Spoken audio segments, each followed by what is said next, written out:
Sælverði, Helga Bragadóttir heiti ég, prófessor í hjúkrunarfræðideildinni og formaður rannsóknarnámsnefndar í þeirri deild sem að fer fyrir framhaldsnáminu þar.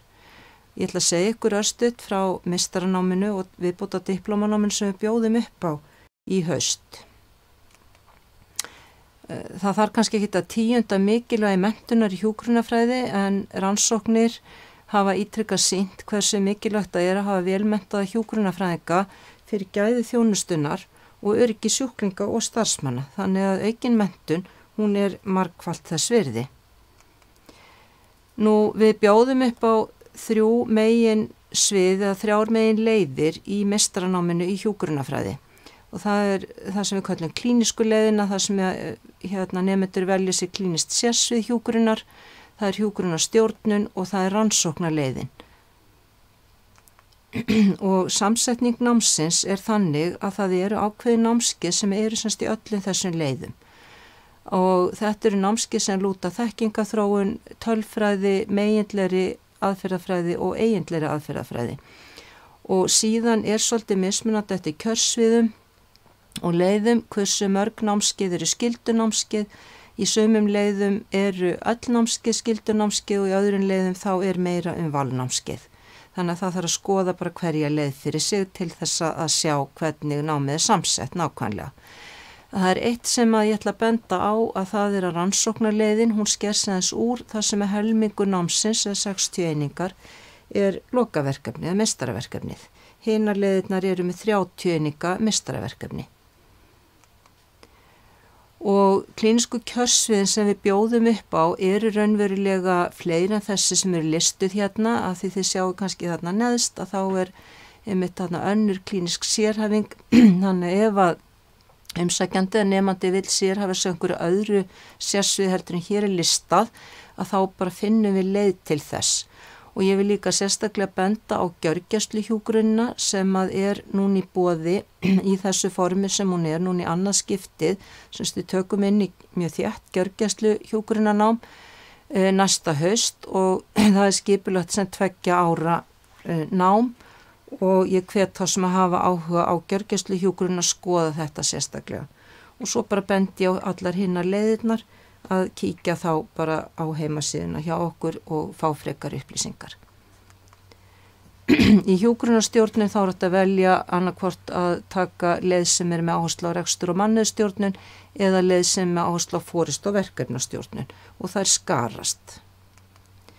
Nú rannsóknarleiðin sem sagt er þannig að það er 60 eininga meistaraverkefni þar og það þarf að liggja fyrir samkomulag við leiðbeinanda eða væntanlega leiðbeinanda þegar að sótt er í þessa leið. Og þetta er talin sérstaklega góðu grunnur fyrir doktorsnám en allar leiðirnar okkar að það er raunverulega aðgangur að doktorsnámi hjá okkur. Haustið 2021 að þá hefjum við viðbótar diplómanám á sérsviði hjúkrunar í eftirfarandi leiðum eða kjörsviðum og ég ætla sérstaklega að benda á þessa glænýju leið þarna eða þetta nám í sýkingavörnum og smitsjúkdómahjúkrun sem er náttúrulega mjög mikilvægt og tímabært. Þannig að fyrir þá sem að geta hugsa sér að leggja það fyrir sig að vinna við sýkingavörnum og smitsjúkdómahjúkrun að þá er það vissulega mjög mikilvægt til framtíðar, skoða þetta. Svo ætla ég líka að benda á þarna krabbameinshjúkrun og öldrunar og heimahjúkrun sem að eru aftur í boði hjá okkur í haust, hafa ekki verið í boði nokkur ár, við erum yfirleitt með nám á sérsviðum á nokkur ára fresti, þannig að krabbameinshjúkrun og öldrunarhjúkrun eru þá haustið 2021, þannig að þeir sem hafa áhuga á því endilega skoði það. Svo erum við með alltaf viðvarandi leið á hjúkrun langveikra og svo hjúkrunarstjórnunina. Og inntökuskilin eru raunverulega þau sömu í meistaranámið og diplómanámið að það er að vera með BS-próf í hjúkrunarfræði og að mista ást í 6-5 í meðalengun út úr því og að vera með gilt íslenskt hjúkrunarleyfi. Og það er engin fjöldatakmörkun í fræðilegt nám hjá okkur. Og ég ætla að geta þess líka sérstaklega að nú erum við svolítið að breyta kennsluháttum hjá okkur. Frá hausti 2021 þar sem við verðum með meira blandað nám, þar að segja blandað stað og fjarnám.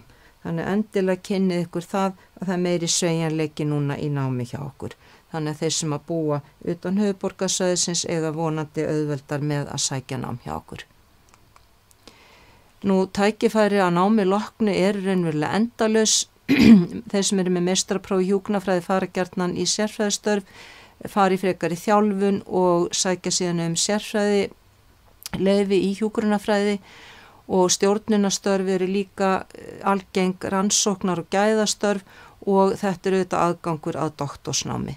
Nú með viðbótar diplómanám í hjúkrunarfræði þá hægt að taka sér sérhæðri verkefni og fólk fyrir gjarnan í stjórnunarstörf og svo auðvitað hægt að nýta einingarnar upp í meistaranám.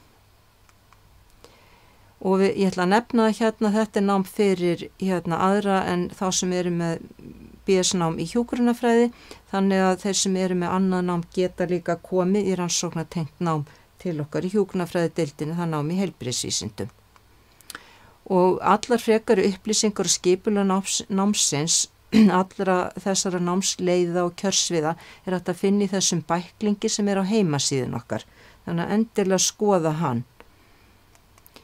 Og frekari upplýsingar má líka fá frá okkur með því að senda okkur tölvupóst og það Margrét Gunnarsdóttir og Arnheiður Sigurðardóttir verkefnastjórarnir sem eru kannski helst í því að svara fyrirspurnum, þannig endilega en við öll tökum gjarnan við fyrirspurnum frá áhugasömmum, hjúkrunarfræðingum og öðru fólki sem vil koma til okkar í nám. Þannig að þakka ykkur fyrir.